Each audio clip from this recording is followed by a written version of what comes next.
ማህሌትን ምሳሌ ገድላታለሁ ችግር የለውም ለዚች አይጥማ መግደል አያቅተኝም ብላለች። ባለፈው የክስ ወረቀት ለቅድስት ሰጥታት ነበረ።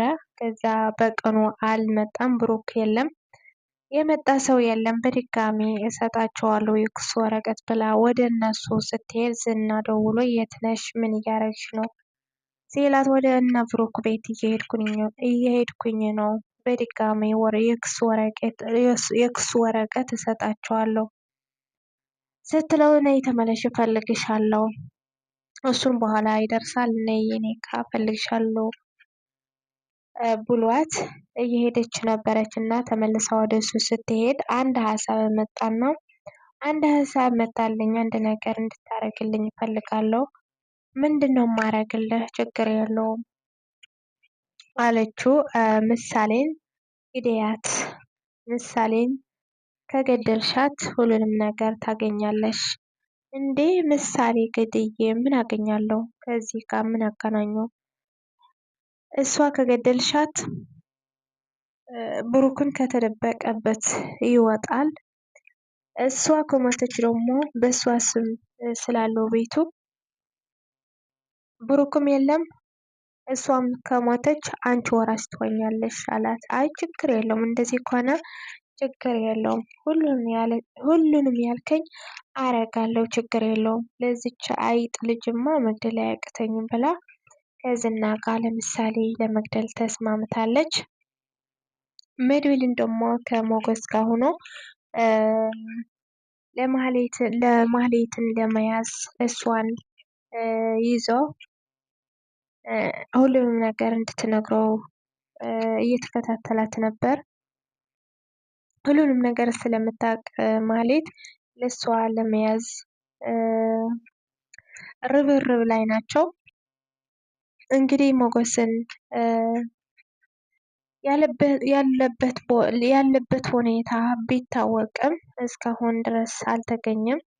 እንግዲህ በሚቀጥለው ሊገኝ ይሆናል። እንደምንም ብሎ ወንድሙን ያለበት ሁኔታ ለመድረስ እየሞከረ ነው። ቅድስትን ደግሞ በጣም ተጨንቃለች።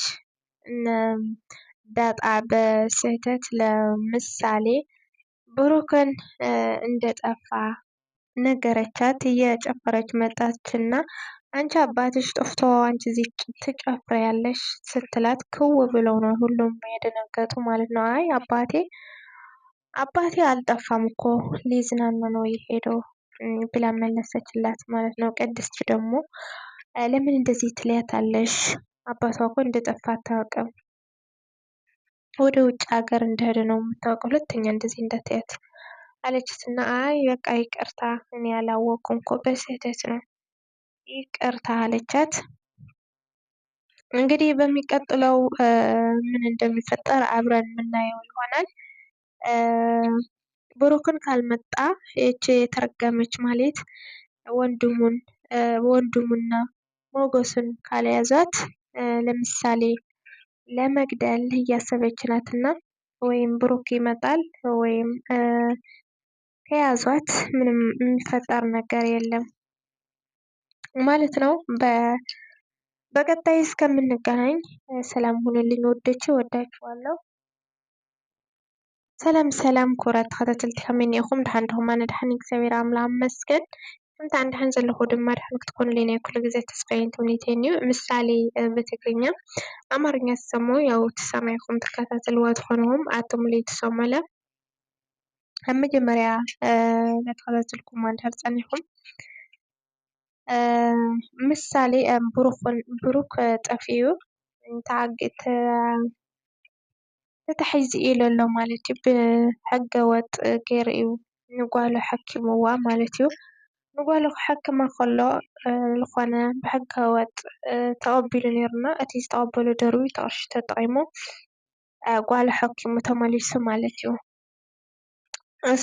እሳቶም ደሞ እቶም ሕገ ወጥ ዝሰርሑ ከዓ ወሲዶም ከም ዘሳቅይዎ ዘለዉ ኣብ ሕማቅ ችግር ከም ዘሎ እዩ።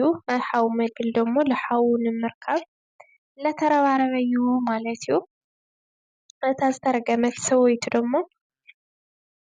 ጓሉ ንምቕታል ተስማሚዓላ ምስና ማለት እዩ እንድሕር ጓሉ እንድሕር ቀቲልክሉ ንሱ እውን ካብ ዝተሓብኦ ክወፅእ እዩ ንሳ እንድሕር ሞይታለ ንስኺ እኒአኺ ገዛ ክትወርሲ ኢኺ እና ቀተልያ ንጓሉ ኢሉ መኺርዋ ችግር የብሉን እዚኣማ መቕታለይ ኣብየን ኢላ ተስማሚዓ ምስኡ ማለት እዩ እና ወንድሙ ሓዉ ደሞ ብሩኽ ሓዉ ደሞ ንሓዉ ንኽረክብ ንኹሉ ነገር ንኸፃርዩ ኩሉ ነገር ካብ ማህሌት ንኽሰምዑ ንዓዓ ንኽሕዝዋ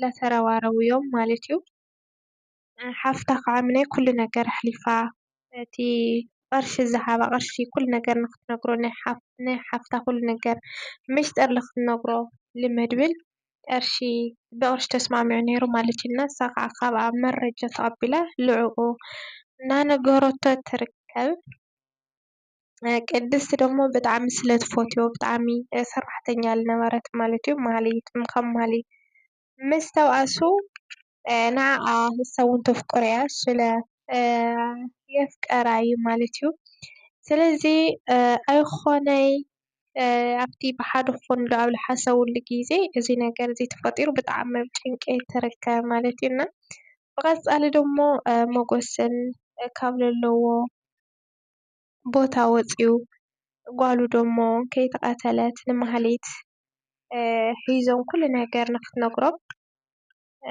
ንኽሕዝዋ ተስፋ ንገብር ብሩኽ ደሞ ንኽመፅእ ደሞ ተስፋ ንገብር ማለት እዩ ናይዛ ድራማ ኣርእስቲ ምሳሌ ልብል ንሳቶም ኣምሓርኛ ዝሰምዑ ከይድኩም ክትከታተሉ ትኽእሉ ኢኹም ክቡራተይ እና ናይ ልማልቲ ቪድዮ እዚ ይመስል ነይሩ ብዙሕ ናይ ኣቀራርባ እንትን እኳ ክእለት የብለይ ግን ያው ከምናልካ ስለልመድ ማለት እዩ ክቡራተይ ምብርታዕኩም ኣይክፈለኒ ሓሳባትኩም ኣብ ኮሜንት ኣቅምጡለይ ማለት እዩ ደቂ ዓበይቲ ብኻልእ ቪድዮ ክሳብ ንራኸብ ደሞ ሰናይ ንቻናለይ ሓድሽ ዝኾንኩም ቤተሰብ ዝኾንኩም ሰብስክራይብ ብምግባር ቤተሰብ ኩኑ ኢኹም ቤተሰብ ዝኾንኩም ደሞ ላይክ ሸር ብምግባር ምብርትታዕኩም ኣይፈለየኒ ክቡራተይ ስለትገብሩለይ መበረትታዕ ዓጅኹ ይሓገዝኩም ኩሉ ነገር ብጣዕሚ እየ ዝመስገን እግዚኣብሔር ኣምላኽ የኽብረለይ ሓገዝኩም ደሞ ቀፃሊ ይኹን እናታትኩም ተስፋ እዩ ኩሉ ነገር ንኽጓዓዝ ዝገብር ዘሎ እሞ ብጣዕሚ እየ ዘመስግን ሰብ ሰናይ ክቡራተይ ብኻልእ ቪድዮ ክሳብ ንራኸብ ሰናይ ቅንያ